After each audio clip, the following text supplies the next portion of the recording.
Instead of building an electric vehicle from a blank sheet of paper, Tata Motors is adapting its internal combustion architectures to house electric drivetrains. For the new Sierra EV, this transition relies on what Tata calls the Acti.ev Plus platform. This wireframe illustrates heavy battery cells packaged directly into the floor pan. Pushing side members outward fits the battery without compromising the 205mm ground clearance. Moving to the front, the traditional gloss black styling is gone. Its smooth, closed-off fascia manipulates airflow to reduce aerodynamic drag. This platform strategy bridges the gap between old and new, allowing the vehicle to hit modern aerodynamic efficiency targets, while maintaining the physical dominance of a legacy SUV. Inside the cabin, the engineering focus shifts from macro architecture to interior microengineering, starting with the outside rearview mirror controls. Tata applied a specific software fix to the folding mirror button. It now requires a deliberate, long press. This prevents the driver from accidentally folding the mirrors while navigating at highway speeds.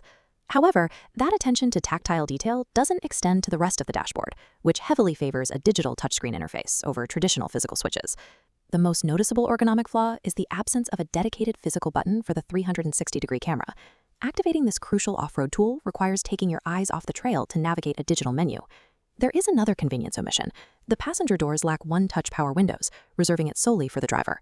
While the macro design of the cabin is highly advanced, these micro-ergonomic choices reveal a frustrating tension between digital minimalism and tactile practicality. To navigate highly constrained urban environments, the Sierra EV utilizes a robust autonomous parking assistant.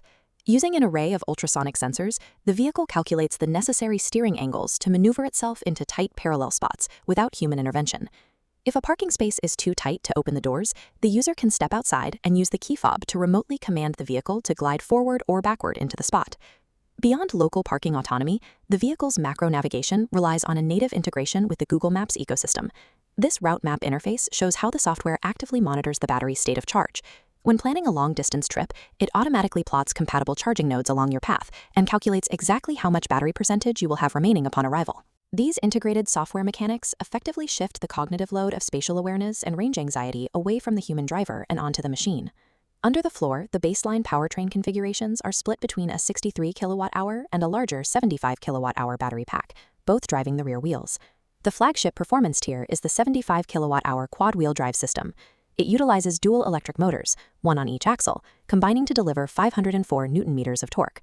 That power is strictly throttled by software, with varying energy distribution limits restricted across eco, city, and sport modes.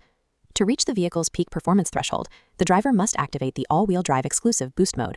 Engaging boost mode bypasses the standard software limiters, propelling this massive SUV from 0 to 100 km/h in exactly 5.8 seconds. By pairing dual electric motors with unrestricted software limits, the quad-wheel drive hardware elevates a heavy, family-sized utility vehicle directly into sports car acceleration territory. However, accommodating a large battery pack requires significant mechanical chassis adjustments to manage the sheer weight of the vehicle.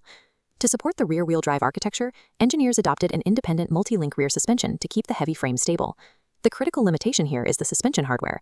Because it lacks adaptive dampers that can firm up on command, the heavy vehicle exhibits noticeable body roll during high-speed cornering. That weight also impacts the energy physics of the battery, creating a noticeable gap between the certified testing range and the actual miles you can drive. This chart illustrates the discrepancy. While the official testing certification claims a theoretical range of 624 kilometers, the realistic driving boundary for the 75 kWh battery is closer to 480 to 500 kilometers on a single charge. While the electric powertrain offers massive advantages in acceleration, the immutable laws of physics heavily dictate both cornering dynamics and maximum travel distance for a 2.1-ton EV. When you leave the asphalt and venture into the wild, the quad-wheel drive system proves its worth on rugged terrain. The dual motor setup utilizes an intelligent torque distribution system. When one wheel slips on loose gravel or mud, the software instantaneously cuts power to that wheel and shifts it to the tires that still have solid traction. But when evaluating which model to actually buy, we have to weigh the off-road capability of the quad-wheel drive against the daily utility of the standard rear-wheel drive variant. For the vast majority of drivers, the 75 kWh RWD model offers the most practical value. It retains the large battery capacity for maximum range, but drops the weight and complexity of the front motor, resulting in higher overall efficiency. To see how that value stacks up, this radar chart plots the Sierra EV against an aggressive competitor, the Mahindra BE 6. By comparing range, torque, size, and price, we map exactly where Tata undercuts the competition in utility while matching them in tech. The Sierra EV represents a calculated transition, repackaging a legacy internal combustion design into a credible high-performance electric platform.